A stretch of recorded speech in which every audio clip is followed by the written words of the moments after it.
Good morning, everyone. Students, we are continuing the scientific technique of Taylor. Well, two techniques we have already completed, that is functional foremanship and standardization and simplification of the work. Now we are starting this third one. This is work study. Work study means the work which we are doing in our production department that must be studied properly, and so many activities are done in that, and we have to study all those activities and then we take some decision regarding those one. And under work study we have the four kind of studies. The first one is fatigue study, then method study, time study, and the last one is motion study. So today we are discussing first two, fatigue study and method study. So here comes the fatigue study. Now what is the meaning of fatigue? Fatigue is tiredness, right? Dullness, like after doing some work you get tired. So here we'll study about this fatigue study. Well, this tells the technique of scientific management is conducted to find out the frequency of rest intervals and the duration of rest interval. It means you must have seen in your classroom, students, when you have attended one or two classes, you get tired, you start feeling sleepy, drowsiness and all. So you need a little rest. Fine. So in the same way, when the workers are working in the factory, they feel tiredness, laziness. So they need a little rest. Fine. So it is telling frequency of the rest intervals. How many times the break should be given to the workers. And next question arises when the break is given. So how long that will be given? As your recess time is there, that is a sort of break to you people in between your studies. So how long this takes place? 20 minutes interval is there. So here we have to decide the duration of rest interval. So these two studies we have to do under fatigue study. Okay. Now they are explaining the same which I have told you. A person is bound to get tired when he is performing a job for long period of time. Well, there is always need to rest interval. Taylor suggested that the time period and frequency of rest interval should not be decided by the wish and experience of the manager. Well, it should not be like that ki the manager thinks ki okay fine, they have worked for 3 hours, so let's give them break. Fine, and the break should be of 10 minutes and sometime they decide it should be of 20 minutes. No, it should not be on the wish of the manager or the person. It should be based on the scientific studies.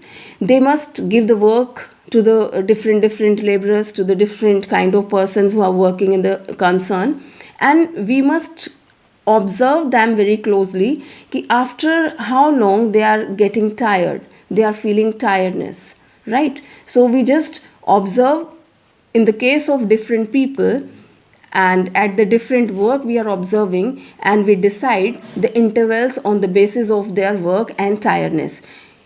And in this study we just come to know ki maximum people they get tired after 3 hours or 4 hours. That way we decide the breaks, right? We decide the interval, rest intervals we decide, and then we decide the time duration also ki for how long we should give them break. So that is a scientific study, right? It should not be based on the will of someone. Now it's telling the same thing they are explaining. To conduct fatigue study, Taylor suggested to observe an average worker when he is performing a job and note down the time when that workers start getting tired and when his efficiency level starts decreasing. Then give him break, right? That is what we have studied. Now this time can be noted to decide frequency of rest intervals during the break, and we decide this. So the same thing is called fatigue study, right? We have discussed about the tiredness of a people, ki how many breaks we should give them and how long we should give them break. So all these things which we observe on their work, that comes under the fatigue study. Well, next one is your method study. You know, students, there are many methods to do one work. Even in our studies also we watch so many, single work can be done in many of the way. So this is telling the method study technique of scientific management is conducted to find out the one best method or way of performing the job which keeps production cost minimum and makes maximum use of the resources of the organization. Like out of so many methods, which one will be suitable, which one will be the best one, that we have to adopt.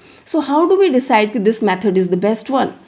Well, there is a way to decide. The method which provides you the maximum benefits at minimum cost, right? That method is the best one, where the production cost is minimum and maximum utilization of the resources we do, and because of that we are maximizing our profits also. So that is your best method.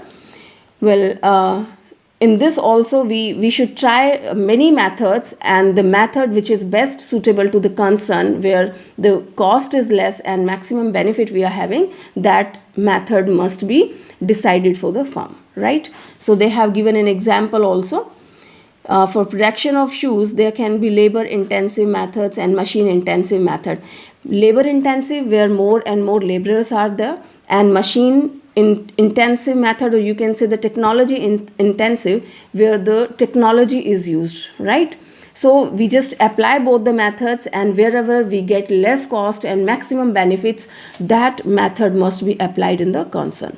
So that way we do the study of the method and we just finalize one method for our concern and for our work, right? So here we have discussed 2 points under the work study, and remaining 2 points we'll be discussing tomorrow. Thank you so much, students, and please complete your homework. Same topic you have to write, means you have to prepare the notes of this topic and you have to learn also.